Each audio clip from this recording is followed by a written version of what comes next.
Basswood. Tilia Americana. One of my favorite summer trees.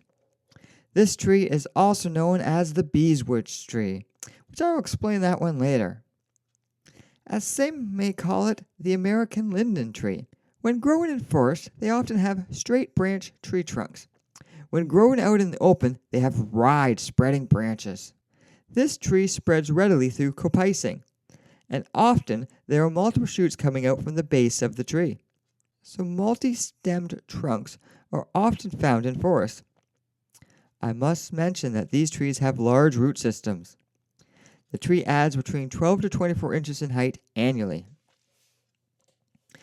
The trees can be up to a meter in diameter and live for about 200 years and grow faster than many other hardwoods, often twice the annual rate of the American beech and birch trees. The leaves are large, heart-shaped leaves, also described as large and thick with sharp gland-tipped teeth. So yeah, they have jagged edges and a short point at the end. The crown of the trees are domed, the branches spreading often pendulously or hanging down loosely. The leaves are also described as asymmetrical and lopsided heart-shaped leaf, and it is the largest of all the broadleaf tree leaves, nearly as wide as it is long, between 5 to 8 inches. You should be able to see some hairs on the surface. The twigs are smooth, reddish-green, becoming light gray in their second year. Finally, turning brown to brownish-gray, marked with dark wart-like excrescences. Can't pronounce that word. The winter buds are stout, ovate, acute, smooth, deep red with 2 bud scales. Or, more exactly, they look like this. Leaves are alternately arranged, and the fall color is a yellow-green to yellow hue. On some trees, the leaves will develop a brownish cast in mid-September and actually become unsightly. Oh no. Ew! This is even more pronounced if the summer was extremely dry. The bark is grayish-brown with long, narrow ridges, also described as having many narrow, flat-top ridges. On younger trees, bark is light to silvery gray and fairly smooth. As it ages, it turns darker, sometimes almost black. Flowers and seeds.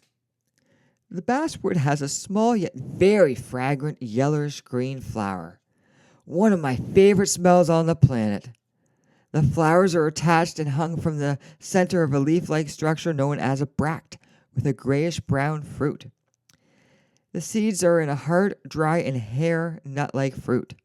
When the bract releases from the branch, it helps the seeds helicopter down, which helps disperse it if there is strong wind. Many of my summers are spent trying to find basswood trees and bask in the scent. Oh, it is heavenly and only short-lived. If you get them towards the end of the season, it gets a little less heavenly, but find out for yourself. Native range and habitat.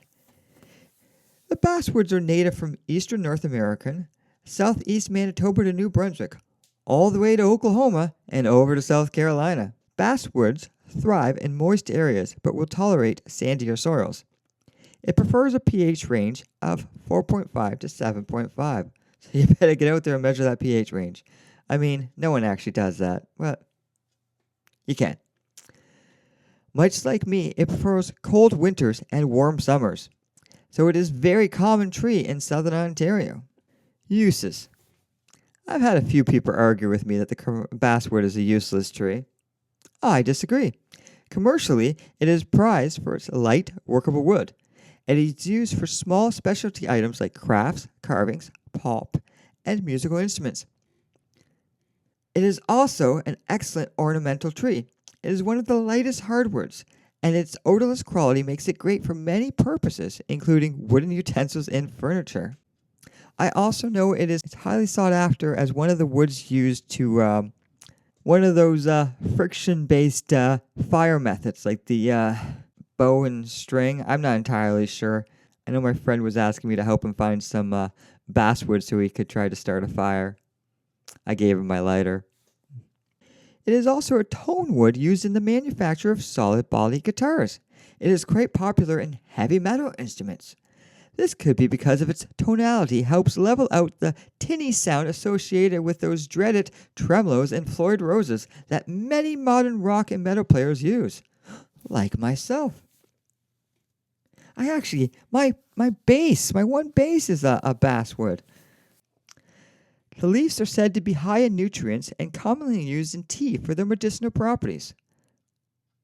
Some strange people also use basswood flowers in baths to treat cold symptoms and in beauty products. The leaves make great mulch.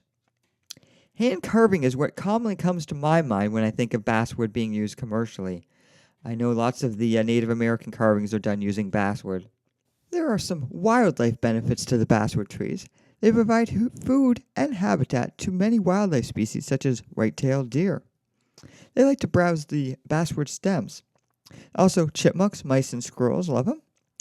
Several small mammal and bird species eat basswood berries. The bees are very attracted to the basswood flowers because they bloom in midsummer when few other trees are in bloom. Remember what I said earlier? This is why they call it the beeswoods tree.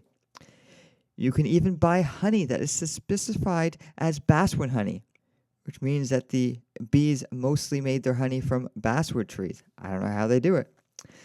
As well as it is so popular that some beekeepers will bring their bees specifically to basswood trees during the flower season.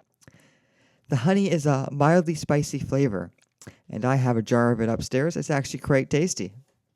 I mean, who can go wrong with honey? Basswood trees are prone to developing hollows that provide nesting habitat and shelter for many birds and small mammals as well. The leaves will serve as food for various caterpillars, such as the ribbed cocoon maker. I shouldn't even try to pronounce this, but the Bucalaterex improvise, and has not been found on any other plants. And for mushroom, there's the, I'm going to try again, Foliata sclericiotis, is known to decay the logs of the tree. Here's some fun facts about basswoods. Their leaves are very rich in nutrients. Mulching fallen basswood leaves in the fall with a lawnmower can help fertilize your lawn and other trees. This tree is well known to provide deep shade where no other native tree is better suited for this task. There is such a thing as a white basswood, which has a very similar appearance, except for the undersurface of the leaf, which is densely whitish and has smaller flowers. This is native from West Virginia to northern Florida, Alabama, and Indiana. Medicinal purposes, as I did say, some people try to make a tea out of it, which I'm going to have to try, especially the flowers. There is a bath with basswood flowers combined with a tea made from the same flowers. It's supposed to cure cold symptoms and act as a sleep aid. There are some pests and diseases, such as rabbits and voles will eat the bark, sometimes girdling young trees, particularly susceptible to adult Japanese beetles. Mite galls commonly form on the foliage.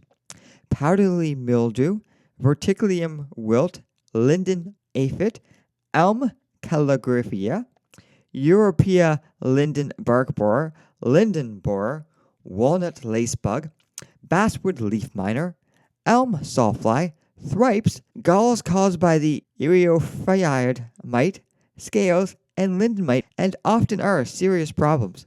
But all I'm hearing here is there are a lot of insects that enjoy this tree, and by planting one of these and getting a lot of insects to your backyard, you will have more diversity of wildlife that you might desire. Propagation. American basswood is known for being one of the most difficult native North American trees to propagate from seed, as they have a low viability rate of approximately 30%. As well as they quickly develop an extremely hard seed coating act that may delay germination for up to 2 years. What the heck, basswoods? What are you doing? If planting, it is recommended to gather them in early autumn and sow them before they dry out and form a coating. Seeds are not a major part of this tree's propagation strategy. Instead, it spreads mostly by self-copicing. So that's how you guys do it, basswoods. Juveniles copice extremely readily, and even old trees will often sprout from the stump if cut. So make sure you subscribe in case you want to find out more about basswoods later, as well as other trees that I will be posting from mainly southern Ontario, but these trees are also all over eastern United States. So thank you very much for watching, and please get out there at the end of June, beginning of July, and smell the basswoods for yourself. Don't miss out on this heavenly scent. I promise you, you won't be disappointed. There's something wonderful in the air tonight. It smells so pretty everywhere I go. It smells intoxicating like honey. If you close your eyes, you can taste it. It's Basswood and Linden. It's Basswood and Linden time. It's Basswood and Linden. It's Basswood and Linden time. So go outside on a warm, humid night. Enjoy the fragrance of the Basswood and Linden trees. Basswoods are easily identified by their heart-shaped leaves. This time of year, look for the light green tiny leaf that has yellowish green flowers dangling below. This is where the smell zone is. Lindens have a smaller heart-shaped leaf and are usually found on boulevards and city parks. Basswoods smell better in my opinion and are native to southern Ontario. These trees are now flowering and producing one of the world's greatest aromas, so get out there and take a great big riff.